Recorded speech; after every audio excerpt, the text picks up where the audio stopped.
What's up, DJs? Finally getting back to you with the video. We're going to recap week 2 of the preseason as far as our picks go. Take a look at week 3. Admittedly, week 2, not great. Week 1, also not great. Hall of Fame game was good, though.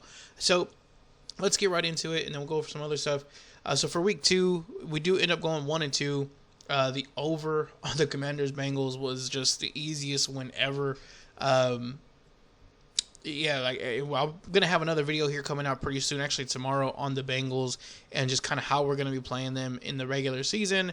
It does take in some preseason stuff. Some people like that, some people hate that. We'll go over it tomorrow.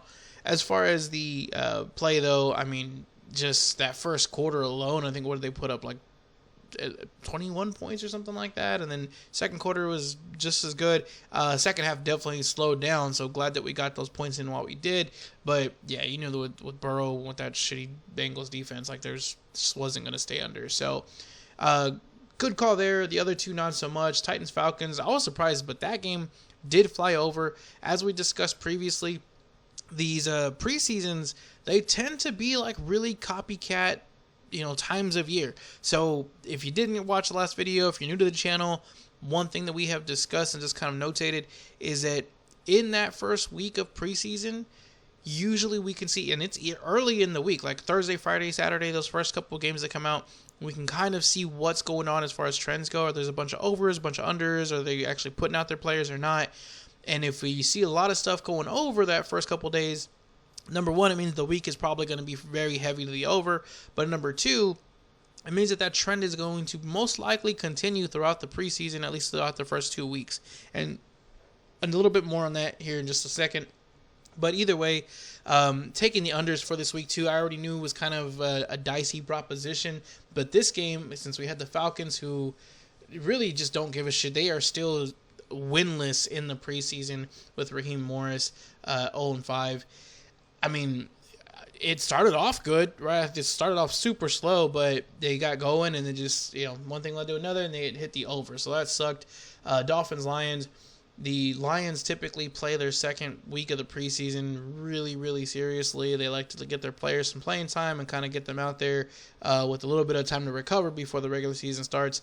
Didn't work out so much this year, so that's also probably impacted because of the Hall of Fame game that they played in. So last week was like their second week of preseason.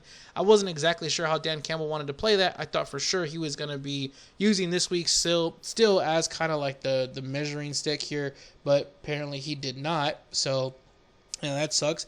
But it is what it is. We go 1-2. We are 3-5 for the season so far as preseason goes. We're trying to get back on the right track this week, obviously.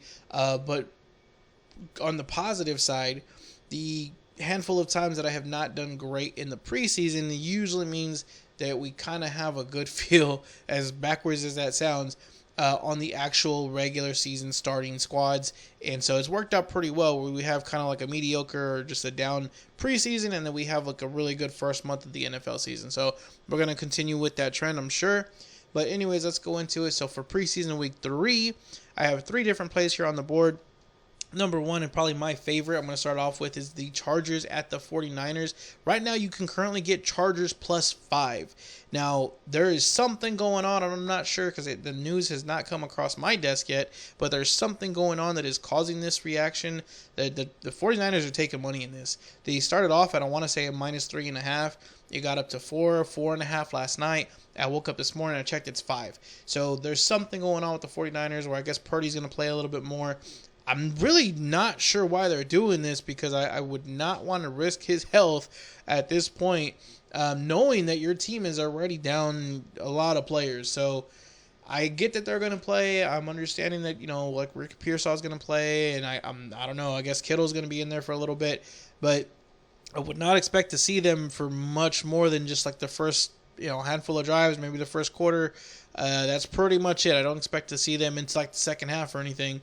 The Chargers, on the other hand, if you didn't know this, again, if you're new to the channel, Harbaugh, right, Chargers Harbaugh, has not lost the final game of preseason in his head coaching career. So he's had different teams, obviously, from the 49ers to the Chargers, different people around him, different players, of course. He has never lost the last game of preseason. He is somebody who has traditionally taken this week very seriously. He likes to get, kind of fine tune some stuff out, make sure he's got the bubble guys in there, make sure he's doing what he needs to do to get the best look at them, but also try to win this game. And a lot of times for the hardballs, they take the preseason, both hardballs, pretty seriously because they understand it does translate to the regular season. You can't be kind of like, oh, well, we're not really trying too hard. We're just kind of, going through the motions. We're just trying to fill out a roster, and then flip the switch and say, okay, now we're going to be world beaters because it says week 1 now. So usually we see a pretty good start by this Chargers team, or by Harbaugh, I should say. And I should say they end the preseason pretty well with Harbaugh teams. Now, in saying that, the 49ers have also lost both of their last games here as far as the end to the preseason. So just another note on that end. So give me the Chargers +5, which I just think is crazy. But give me the Chargers +5. And actually give me a little bit of sprinkle there on the Chargers money line. So if you're going to do whatever your unit size is, you should probably only be playing like half a unit for the preseason in the first place. But whatever you are putting in there, take about 20% of it, put it on the money line for the Chargers, and get yourself a bigger payday. Now, next one here is Jaguars at the Dolphins. Give me the Jaguars +3. Liam Cohen, and this is kind of back to the new head coach, theory or method here. New head coaches almost always love to get at least one preseason win under their belt just to kind of get some buy-in. So if you look through, previous generations or previous years, I should say, of head coaches, let me make it more specific. The last 2 years of head coaches, brand new head coaches that is, there have only been 3 that did not get a preseason win. One of them was Frank Reich, who wasn't really a completely brand new head coach. In 2023, he went 0-3 in the preseason. 2024 receiver Raheem Morris with the Falcons, he goes 0-3 in the preseason. There's also Antonio Pierce. He goes 0-2-1 in the preseason, but even he, on the last week of preseason, tried to win that game, ended up getting a tie. So he goes 0-2-1.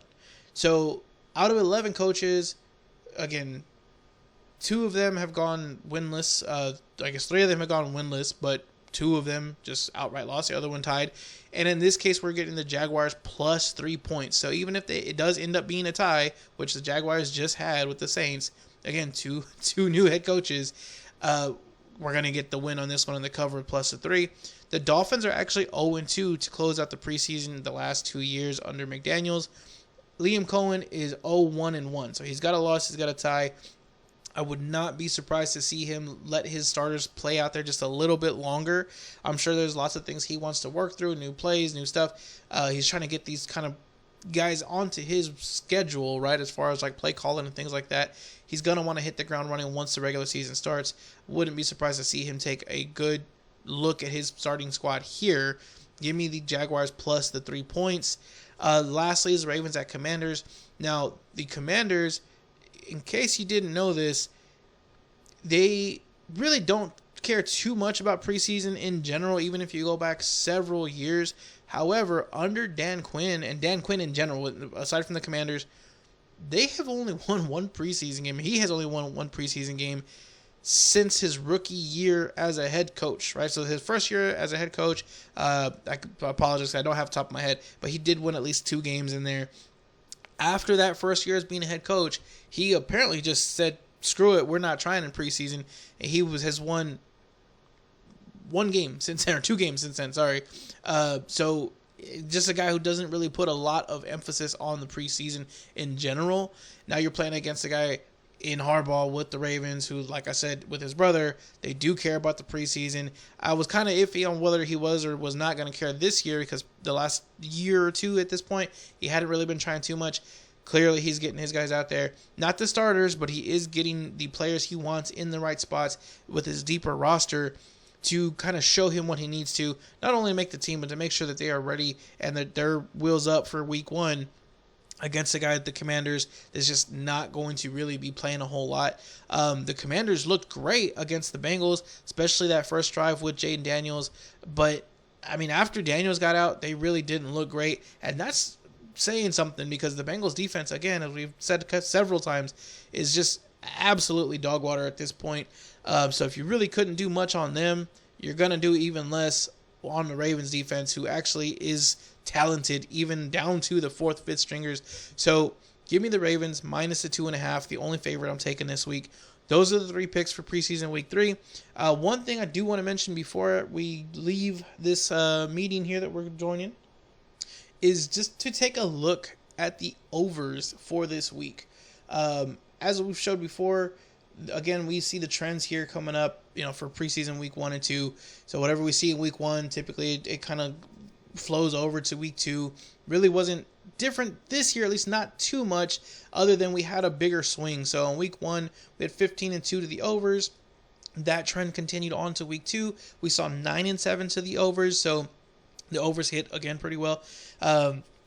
Not as big as it had previously. Like in the past, it was like very one-sided, and you got a bigger change. So it was like 11-5 or something like that. Now, in saying that, one thing is consistent about preseason week 3, and that is that in 2023 and in 2024, both years were 11-5 to the over in this week. Now, what does that mean? Number one, you have at least one team in most of these matchups really actually trying to not only win the game, but to put up points. And more importantly, they're really just trying to get a good look at what their starting offense looks like before the regular season starts. And this is really their last opportunity to do so. They may not leave them in there for the full game, of course, but they're going to put them in for at least the first drive or 2 or quarter or half. And they're going to get a look at these guys. So you're going to see some points scored at least early in this game. The totals are actually relatively low for knowing this information. Really, I don't see any one that's over 40, at least when the opening lines hit. So I'm looking at the overs. We have a trend of at least 2 years with 11-5. And aside from that, 2023, we had a strong trend of the over. So I wasn't surprised to see that it went 11-5. In 2024, we have a strong trend to the under. The unders were 25-6 through the first 2 weeks. Now, that third week, it still hit 11-5 to the overs, which tells me that even though the rest of the preseason was not really a high-scoring affair, that last week of preseason, you see everyone come out of the woodworks to get as many points on the board, to get as much of their offense going as possible before the games really matter. So look at the overs in this case, and I apologize, I don't have one in particular that I'm really stoked about, but just take a look at it. If you see something that you like as far as totals, hop on the over. If you don't see anything that you like, if you're maybe leaning towards an under here or there, just stay away from it. Like I said, I wish I could tell you more. I wish I could give you a very specific play on this one. Maybe if you want to look at something with the Jaguars going over, but I want to say the highest or one of the one of the highest on the board out there. It was tied here with the Bears game at 39.5 for the over. But that's something that I would look at. Possibly the Bears even, if you want to take a look at that one. I wouldn't be surprised if Ben Johnson wants to get a good look at his team. Some of these rookie head coaches, I guess, would be probably the trend, and I apologize because I'm saying this. I'm literally thinking it as I'm looking at this here. If you want to look at rookie head coaches who we're expecting, especially the ones that don't have a win yet, to kind of, see what they got out there, that would be a good look to take a look at those overs. But look through them. Like I said, best case scenario, if nothing else, I can at least keep you off of the unders, keep you from losing that money, and see what you can find. So, as usual, guys, thank you for paying attention to the video. We are, as always, brought to you by Bookmaker.eu, which is where I'm getting these lines from. If you see any of these that you like, if you see an over that you want to hop on, or if anything else for that matter, look at the link below. Click on that, open it, get your bonus. It is going to be 100% free play for your first deposit match. It is a one-time playthrough. So not 4 times, not 20 times, not 40 times like some other places. It is a one-time playthrough for a 100% free play. You're not going to find it anywhere else. I've said it before. I'll say it again. I've looked. I've tried. I've done everything I can. There is nothing else out there that's going to beat that as far as your bonus and free play. Take a look at that. Play this last week of preseason. Build up a little bit of bankroll before we get to the regular season. And I'll see y'all soon. Thank you again.